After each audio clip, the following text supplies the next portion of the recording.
नमस्कार, सुप्रभात, बुनम दियन, गुतिन ताग, कैलिमेरा और सुबह बखैर।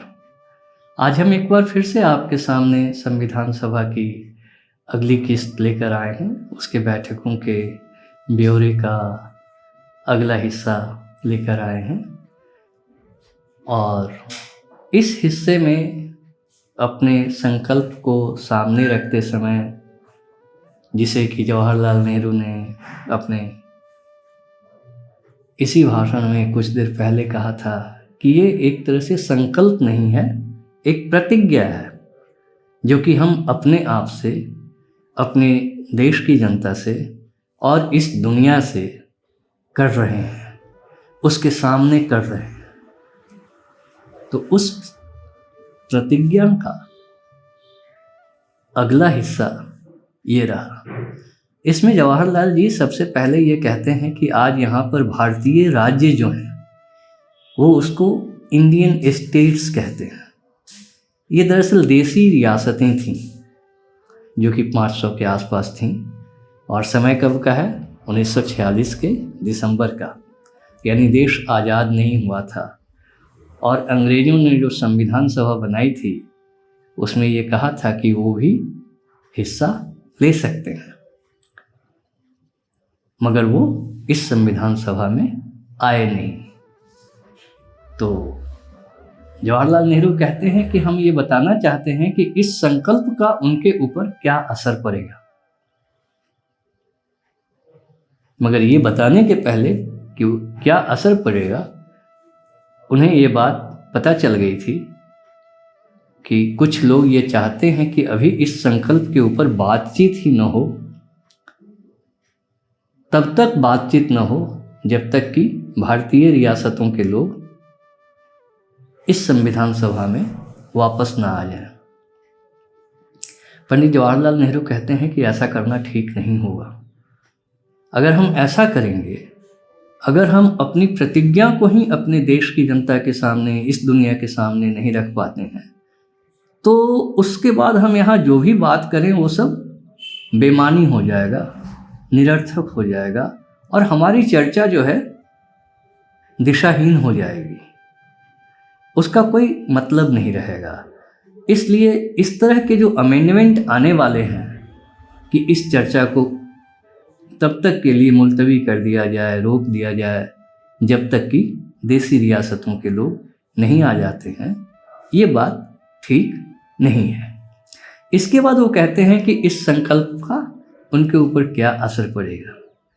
तो पंडित जवाहरलाल नेहरू कहते हैं कि इस संकल्प का उनके ऊपर ये असर पड़ेगा कि भारतीय राज्य, भारतीय राष्ट्र में उन सबको रहना पड़ेगा। वो इससे नहीं मना कर सकते हैं कि वो भारतीय राष्ट्र में नहीं रहेंगे। हाँ, ये जरूर है कि इन देसी रियासतों में किस तरह की सरकार हो, किस तरह का शासन हो, किस तरह का प्रशासन हो, इसको वो तय कर सकते हैं। और जहाँ तक राजाओं और नवाबों के भविष्य का सवाल है, उसके बारे में भी हमारा ये संकल्प या हमारी ये प्रतिज्ञा कुछ नहीं कह रही है।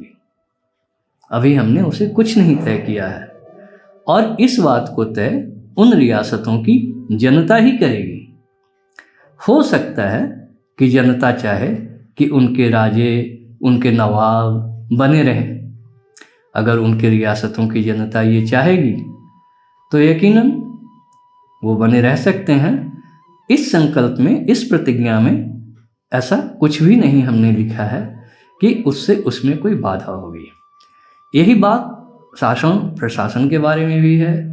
हो सकता है कि देसी रियासतों की जनता अपने लिए किसी और किस्म का शासन प्रशासन चाहे जो कि भारतीय राज्य में नहीं है या उससे अलग है, तो इसकी भी उनको आज़ादी होगी। हाँ, एक चीज़ की अनुमति उन्हें नहीं होगी और वो ये होगी कि भारतीय राष्ट्र में, भारतीय राज्य में जिस किस्म की आज़ादी रहेगी उससे कम आज़ादी किसी भी देसी रियासत में नहीं हो सकती है। उनको उतनी ही आज़ादी अपनी जनता को देनी पड़ेगी जितनी की आज़ादी बाकी देश के लोगों को भारतीय राष्ट्र देगा या इंडियन नेशन देगा। और हम चाहते हैं कि वो वापस आए, और हम ये भी चाहते हैं कि वो आकर के इस सभा में कार्रवाई में हिस्सा लें। मगर हमें ये देखना होगा कि हमारी जो जिम्मेदारी है वो हम अच्छे तरीके से निभाएं, और ये जो हमारा संकल्प है इसमें किसी भी किस्म का कोई जोर घटाव मैं चाहता हूँ कि नहीं किया जाए।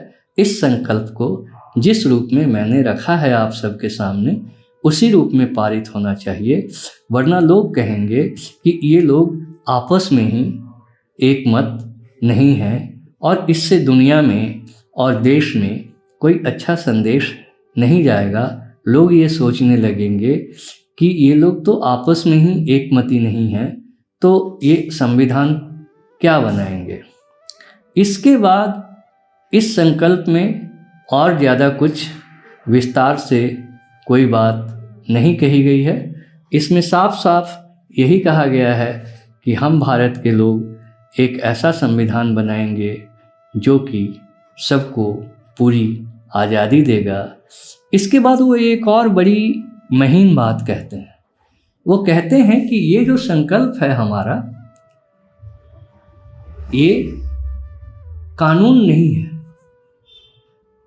ये कानून से ऊपर की चीज है। ये जो संकल्प है इसमें कुछ बातें ऐसी की गई हैं जो हमारी आत्माओं से जुड़ी हुई हैं और उन चीज़ों से जुड़ी हुई हैं जिसके लिए हम सब ने वर्षों दशकों तक संघर्ष किया है अपनी जनता के साथ। ये संकल्प उस संघर्ष के साथ जुड़ा हुआ है, इस देश की आत्मा के साथ जुड़ा हुआ है, इस देश के लोगों के सपनों, उनकी आकांक्षाओं के साथ जुड़ा हुआ है। कानून तो शब्दों के बने हुए वाक्य होते हैं, और अगर आप इसमें कानून के हिसाब से एक वकील की तरह जिरह करने लगेंगे तो फिर आप जो दस्तावेज बनाएंगे, आप जो संविधान बनाएंगे, वो वैसा ही होगा, बेकार शब्दों का एक पुलिंदा होगा। तो ऐसा नहीं होना चाहिए।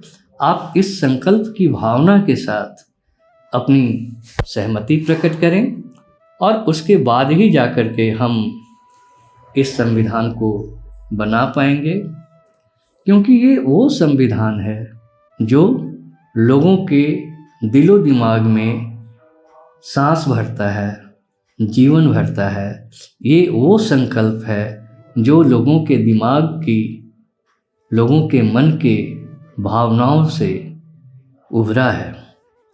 और मुझे लगता है कि ये जो संकल्प है वो एक ख़ास किस्म का है, और ये एक अंडरटेकिंग है हमारी तरफ से अपने लिए, अपने देश की जनता के लिए और सारी दुनिया के लिए कि हम कैसा संविधान बनाना चाहते हैं।